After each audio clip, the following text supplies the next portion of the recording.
अवैध शराब बेचने वालों से जबरन कॉलोनी के रहवासी खासे परेशान हैं। जनप्रतिनिधियों और पुलिस थाने में शिकायत के बाद भी इन पर कोई कार्रवाई नहीं हुई। तब लोगों ने सड़क पर प्रदर्शन कर अपना गुस्सा जाहिर किया।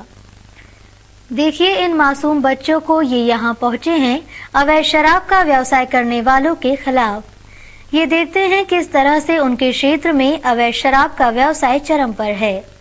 यहाँ के रहवासी कई बार पुलिस और क्षेत्रीय विधायक पार्षद को इसकी शिकायत कर चुके हैं, लेकिन यहाँ के बदमाशों के हौसले इतने बुलंद हैं कि वे पुलिस से नहीं डरते या उनकी पुलिस के साथ साठगांठ से ही उनका व्यवसाय चलता है। जब कहीं भी रहवासियों की शिकायतों की सुनवाई नहीं हुई तो वे खुद ही रोड पर उतर आए और अवैध शराब व्यापारियों के खिलाफ मोर्चा खोल दिया। उन्होंने चेतावनी दी है कि अब भी पुलिस ने कार्रवाई नहीं की तो रहवासी उग्र आंदोलन करेंगे।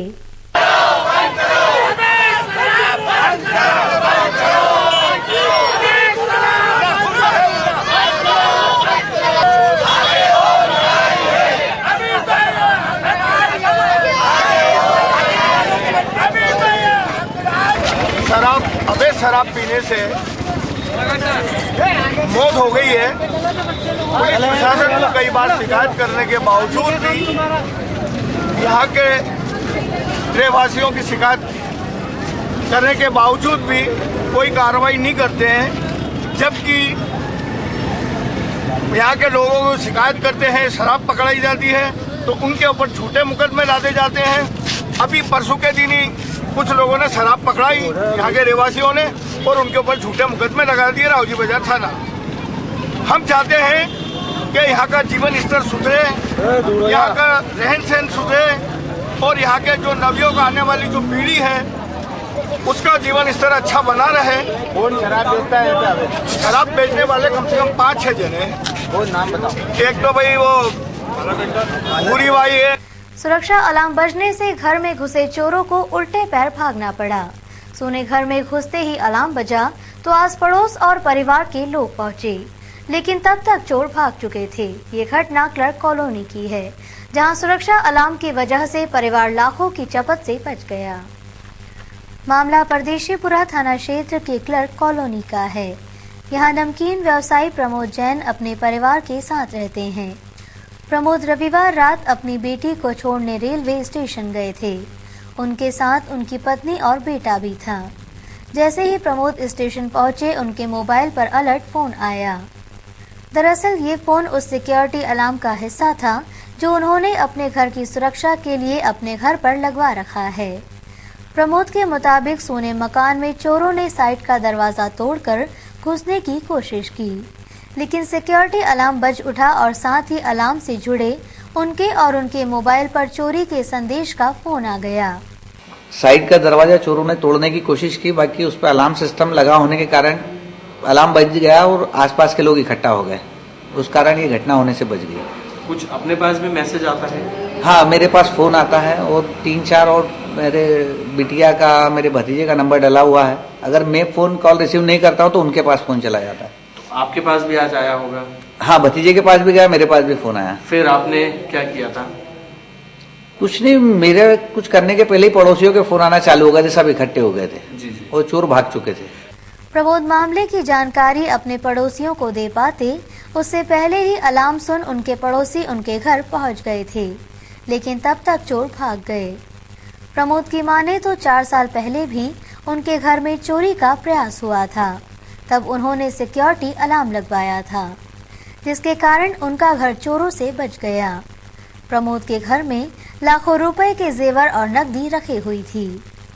चोरी की सूचना पर मौके पर पहुंचे पार्षद चंदू शिंदे ने कहा कि हर व्यक्ति को अपने परिवार की सुरक्षा के लिए इन उपकरणों का इस्तेमाल करना चाहिए।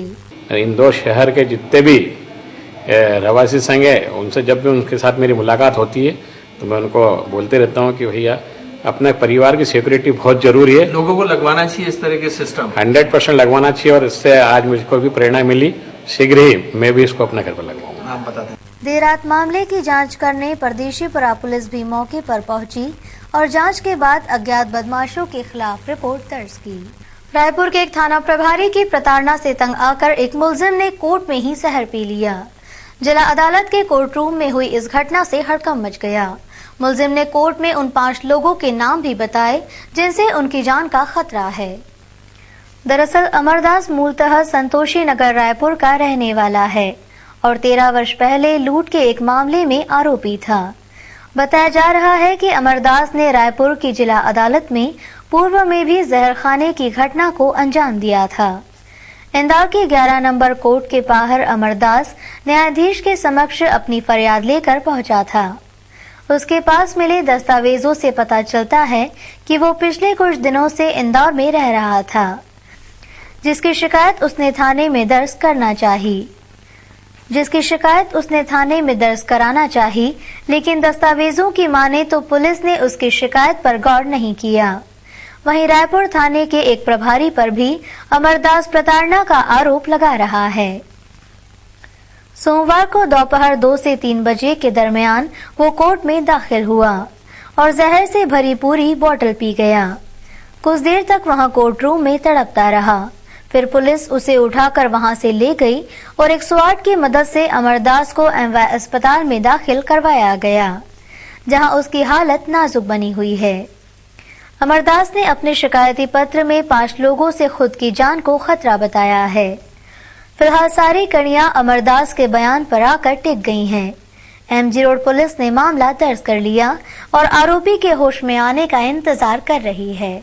आजाद नगर में एक कथित पत्नी ने एक युवक को जिंदा जला दिया और फरार हो गई।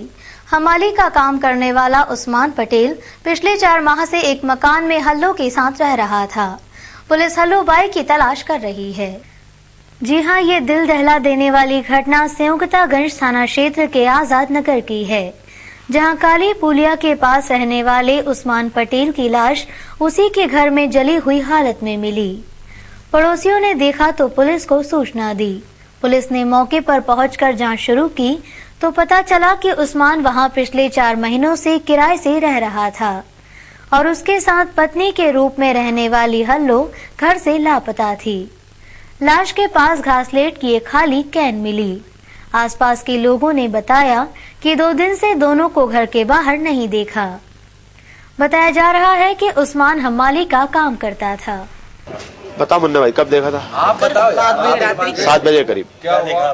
कुछ नहीं, हम दरवाजा बंद था, ऊपर गए, ऊपर जाके देखा तो दरवाजा उसका बाहर से भिड़ा हुआ था। तो मुन्ना भाई ने दरवाजा ठेला, अंदर अंगार जली भी दिखी, तो वैसी की वैसी जाके जब पुलिस ने उस्मान की कथित पत्नी को मोबाइल लगाया तो उसने उस्मान की हत्या करना कबूल किया और जब दूसरी बार फोन लगाया तो फोन ही बंद कर लिया। पुलिस अब फरार पत्नी हल्लो की तलाश कर रही है। उसके मिलने के बाद ही पूरी स्थिति स्पष्ट हो पाएगी। हाँ, ये यहाँ मोहल्ले वालों ने सूचना दी थी, जिसके आधार पर यहाँ संयुक्तागंज थाना प्रभारी और स्टाफ ने आके चेक किया है। तो ये ऊपर वाला जो कमरा है, इसमें जो किराएदार था उसकी जली हुई डेड बॉडी इसके अंदर मिली है।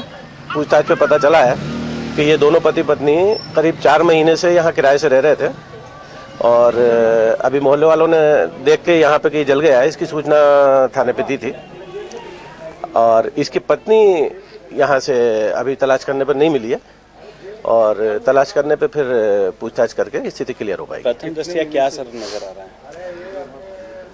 अब अभी पोस्टमार्टम हो जाए, इसका पोस्टमार्टम हो जाए। हत्या की आशंका कहीं ना कहीं क्या संभावना है? हाँ, हो सकता है। सर कितने दिन पुरानी है? अब पूछताछ के आधार पे तो ये लगता है कि कल ये और पत्नी दोनों ही नहीं दिखाई दिए थे मोहल्ले वालों को, तो कल और परसों के बीच रात ये घटना होना चाहिए। सर क्या मकान मालिक ने इसकी सूचना दी थी थाने पे कि ये यहाँ रहते हैं या कुछ ऐसा? नहीं, अभी तो मकान मालिक आए ही नहीं है। अभी आके पूछताछ होगी तो पता लगेगा उसमें। जी, मकान किसका ये भी कुछ मालूम पड़ा? हाँ, मकान तो ये जेल में कोई कर्मचारी हैं, उनका है, उन्होंने किराए से दिया हुआ है। पंडना क्षेत्र में सितंबर में हुई करीब 6 लाख की चोरी का खुलासा हो गया है। बैंक के सीसीटीवी कैमरे में बंद होने पर चोर को गिरफ्तार कर लिया गया। दरअसल चोरी करने वाली शबनम मकान मालिक इरफान की साली है। पंडरीनाथ थाना क्षेत्र में 25 सितंबर को इरफान पिता नूर मोहम्मद के घर पर चोरी हुई थी। इस दौरान 4.25 लाख के जेवरात और 25,000 नकदी चोरी हुए। चोर ने यहां से एटीएम भी उड़ाया था। बाद में एटीएम से भी करीब 1.25 लाख रुपए निकाल लिए। इरफान ने दिल्ली के एक व्यापारी को दिया चेक भी क्लियर नहीं हुआ, तब उसे एटीएम की चोरी का पता चला और उसने पुलिस को सूचना दी। पुलिस ने एटीएम में लगे सीसीटीवी कैमरे की पड़ताल की तो कागदीपुरा की शबनम बेगम 2 बार रुपए निकालते दिखी। शबनम इरफान की साली है। इस खुलासे के बाद पुलिस ने शबनम से पूछताछ की तो उसने चोरी करना कबूल किया। 29 तारीख को 29/9/2012 कंप्लेनेंट था इरफान अहमद सन ऑफ नूर मोहम्मद, 40 साल, पिंजरा बाकल का रहने वाला था। उनका ये कंप्लेंट था कि उसके घर में चोरी हुई थी और कुछ विड्रॉल्स भी हुए थे उनके अकाउंट में। तो इमीडिएटली जब हम वहाँ पहुँचे तो वो अच्छा सा खुला हुआ था, कोई तोड़फोड़ नहीं हुई थी। तो अच्छा सा इन्वेस्टिगेशन करके विवेचना के बाद दौरान ये पता चला कि उसका विड्रॉल का हमने वीडियो मंगाया और हमने देखा कि एक औरत उसको विड्रॉल कर रही थी। तो उसी के बेसिस पे प्रोसीड करके इन्वेस्टिगेशन फाइनली हमने पूरा माल बरामद की। फाइनली एक सक्सेस स्टोरी है पंडीनाथ का। शबनम ने पुलिस को बताया कि उसने मकान बनवाने के लिए ये चोरी की थी। सोमवार को पुलिस ने उसे हिरासत में लेकर कोर्ट में पेश किया। छावनी क्षेत्र में निगम का अमला नालियों पर किए गए अतिक्रमण तोड़ने पहुंचा। अमले ने मकानों के पिल्लर भी क्षतिग्रस्त कर दिए, जिससे रहवासियों ने अमले के खिलाफ घेराव कर अपना रोष प्रकट किया। गुस्साई महिलाओं ने अमले पर चप्पलें तानी और चूड़ी पहनाने की भी कोशिश की। छावनी के श्रद्धानंद मार्ग पर नालियों पर बने अतिक्रमण को हटाने गए नगर निगम के अमले से वहां के रहवासी और व्यापारियों की तीखी नोकझोंक हुई।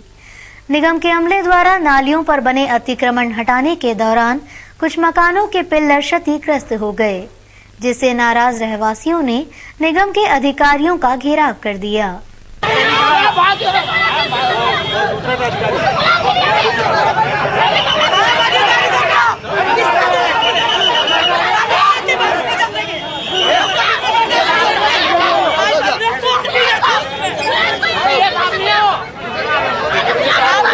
रहवासियों का कहना है कि निगम कर्मियों ने उनके मकानों के पिल्लरों को क्षतिग्रस्त किया है। विवाद इतना बढ़ गया कि महिलाओं ने अपनी चूड़ियां तक उतारकर अधिकारियों को पहनाने की कोशिश की। यहां तक कि नाराज महिलाओं ने टीम पर चप्पल तान दी और मारने के लिए पत्थर उठाए, लेकिन मौके पर पहुंची पुलिस ने मामले को शांत किया और नगर निगम के अधिकारियों को वहां से रवाना किया। जब भी नगर निगम आएगी हमें पहले सूचना दे, उसके बाद जो भी काम होगा हमारी सूचना के बगैर नहीं। छावनी के अंदर पूरा बनिया बाबा सभी छावनी चौराहे को चौड़ा नहीं कर रहे हो तो वहाँ कितनी दिक्कत है। वहाँ से तो जाम लग जाता है और अब पानी कल कहाँ से भरेंगे, हम कल न जाएंगे। हंगामे के बाद निगम अधिकारियों ने इसे हर बार की आदत बताते हुए अतिक्रमण हटाने के दौरान रहवासियों द्वारा हंगामा करने की बात कही। हालांकि निगम अधिकारी सिर्फ नाली पर से ही अतिक्रमण हटाने की बात करते रहे। नाली के ऊपर जो होटलें और गुमटियाँ रखी हुई हैं अतिक्रमण हटाने के निर्देश दिए थे, उसी के तहत जो है कार्रवाई की गई है और इसमें जो है जो गुमटियों के आगे जो पर्सियाँ वगैरह रखी थी वो हटाई गई। लोगों ने विरोध करा, आपको चूड़ियाँ भेंट कर दी है, ये बात मेरे को कोई चूड़ियाँ नहीं भेंट, आपको कोई चूड़ियाँ भेंट कर दी। अब जो विवाद हो रहा है पुलिस आपको कह रही है निकलिए, जल्दी से यहाँ से निकलिए, क्या कारण है जो पुलिस कह रही है आपको बार बार यहाँ से कि आप जाइए? विरोध लोग करते हैं, कोई भी अतिक्रमण हटता है तो लोग विरोध करते हैं, जो भी हटता है तो पुलिस को डर है कि आपको डर है? वो पक्का अतिक्रमण है, उसके लिए उनको 2 घंटे का समय दिया है और जो कच्चा था वो हमने बहुत सारा हटा दिया है और भी जो नाली के ऊपर है वो तो हटानी पड़ेगा, नाली साफ कैसे होगी? और ये काम आगे जारी रहेगी या रुकेगी? भाई ये तो दोनों नाली तो साफ करना पड़ेगी ना, नाली तो साफ करना पड़ेगी। और जो विरोध कर रहे हैं वो टाइमिंग रहता है हर जगह, जहाँ भी अतिक्रमण हटाने जाते हैं वहाँ थोड़ा बहुत विरोध तो होता ही है। तो क्या आपको पर्याप्त पुलिस बल मिला या नहीं मिला? नहीं, पर्याप्त पुलिस बल है, अभी तो ऐसी कोई परेशानी नहीं। एक महिला ने जिस युवक से 7 साल पहले प्रेम विवाह किया था, मामूली विवाद ने इतना तूल पकड़ा कि उसने पत्थर मारकर अपने पति की हत्या कर दी। हालांकि पति की मौत पर उसे भरोसा नहीं हो रहा था।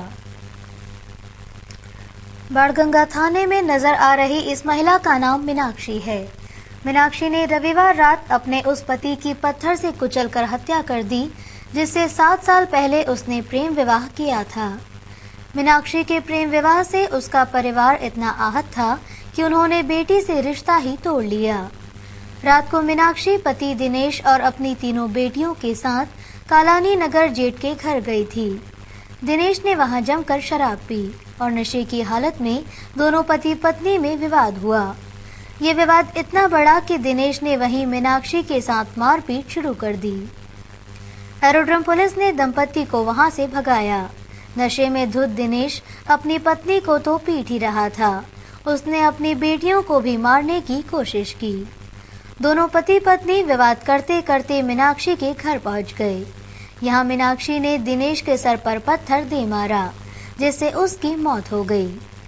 दिनेश सूर्यवंशी नाम के एक युवक की यहाँ मुखर्जी नगर में हत्या हुई है और अभी जो प्रारंभिक जानकारी मिली है इसके अनुसार इसकी शादी 6-7 साल पहले हुई थी। प्रेम विवाह का मामला है और पत्नी के ऊपर अभी संदेह व्यक्त किया गया है कि पत्नी के द्वारा मारपीट की गई है और इसके चेहरे पर पत्थर से प्रहार किया गया है, जिससे इसकी मृत्यु हो गई है। कुछ कोई विवाद की बात अभी तक कुछ सामने आई हो कि आखिर क्या कुछ विवाद रहा है? हाँ, इनका प्रेम प्रसंग था, प्रेम विवाह था और ऐसी जानकारी मिली है कि मायके पक्ष और ससुराल पक्ष में इस बात को लेकर के विरोध था और इसमें और आगे हम लोग इन्वेस्टिगेट करेंगे।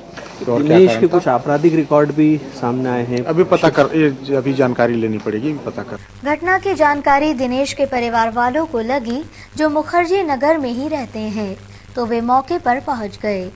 यहाँ दिनेश की मां ने मीनाक्षी के परिवार वालों पर दिनेश को बुलाकर मारने का आरोप लगाया।